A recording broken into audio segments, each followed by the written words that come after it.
Vamos ahora a tomar contacto con Washington, Estados Unidos, para hablar con Edison Lanza, es abogado, por supuesto, y comunicador uruguayo, integra desde el 2014 la delegación como relator especial para la libertad de expresión de la Comisión Interamericana de Derechos Humanos. Edison, tenga usted muy buenas tardes, ¿cómo está?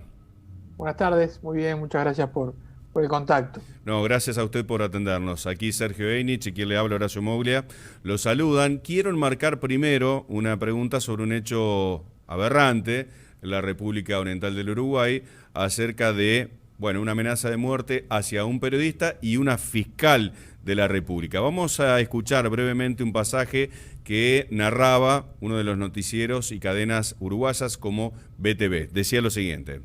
El periodista y compañero de la casa Gabriel Pereira fue amenazado de muerte telefónicamente en la noche del pasado miércoles 17. El asunto lo investiga ahora el fiscal Rodrigo Morosoli y efectivos de inteligencia policial.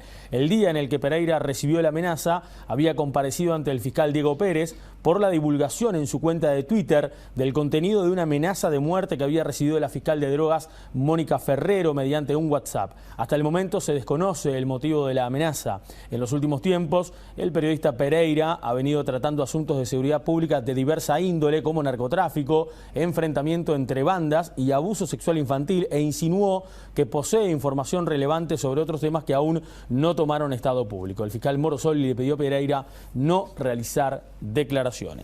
Usted, Edison, ha tomado contacto con el periodista Gabriel Pereira, se ha informado, le ha noticiado en qué consiste esta amenaza.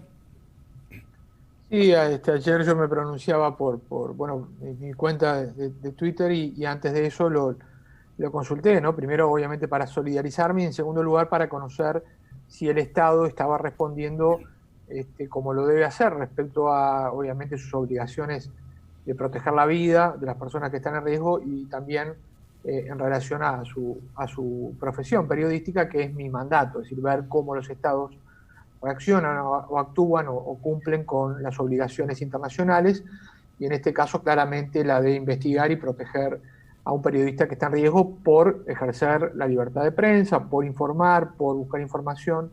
En el caso de Gabriel Pereira, seguramente de temas sensibles como los que ustedes mencionaron, ¿no? Y él me decía que, que efectivamente sí, el fiscal estaba actuando y también la policía le estaba dando apoyo y por lo tanto, además de solidarizarme, recordé estas obligaciones y obviamente también saludé que el Estado esté cumpliendo con lo que debe hacer en un momento tan complejo, ¿no? Claro, donde el Estado también es amenazado de muerte, porque a una fiscal también la habían denunciado, o la habían amenazado en realidad, por una investigación por drogas, según da el avance de este informe.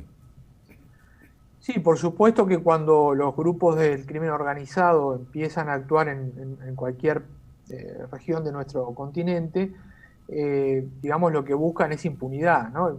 Por lo tanto, es complejo el tema, ¿no? Muchas veces no es solo un loco suelto que hace una amenaza en estos casos, sino que es un grupo que ya echó raíces, está intentando cooptar parte del Estado y a la parte del Estado o de los periodistas que investigan y que revelan esa estructura, los amenazan, los tratan de intimidar o amedrentar para que dejen de hacer su trabajo legítimo, ¿no? Que es investigar lo que está pasando y también, obviamente, darlo a conocer al público y en su caso revelar un hecho criminal o de colusión, ¿no?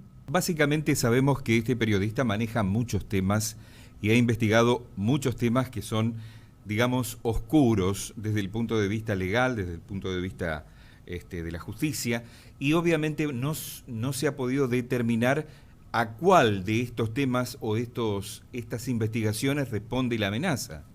A ver, yo creo que es fundamental que hoy la Fiscalía que tiene a cargo la investigación de la amenaza tenga en cuenta este contexto. Es un elemento básico para una investigación.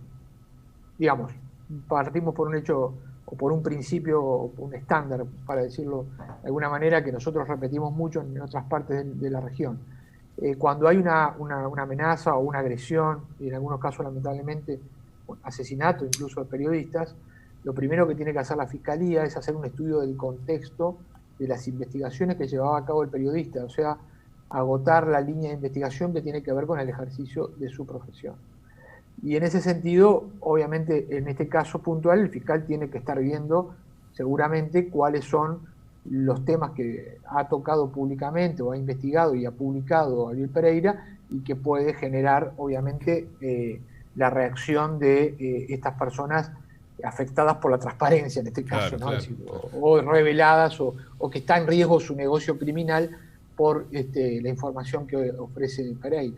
Lo importante es que una vez que se concluya la investigación, la sociedad sepa lo que pasó. Esto es, al periodista lo amenazaron de muerte porque informó sobre este tema y quienes estaban atrás de esto eran fulano y mengano. Tales grupos criminales, tales cabecillas y eventualmente, si hay alguien del Estado involucrado, también saberlo, ¿no? Saliendo de Uruguay, en Latinoamérica, ¿cuáles son los países más complicados a la hora de otorgar garantías para la libertad de expresión periodística?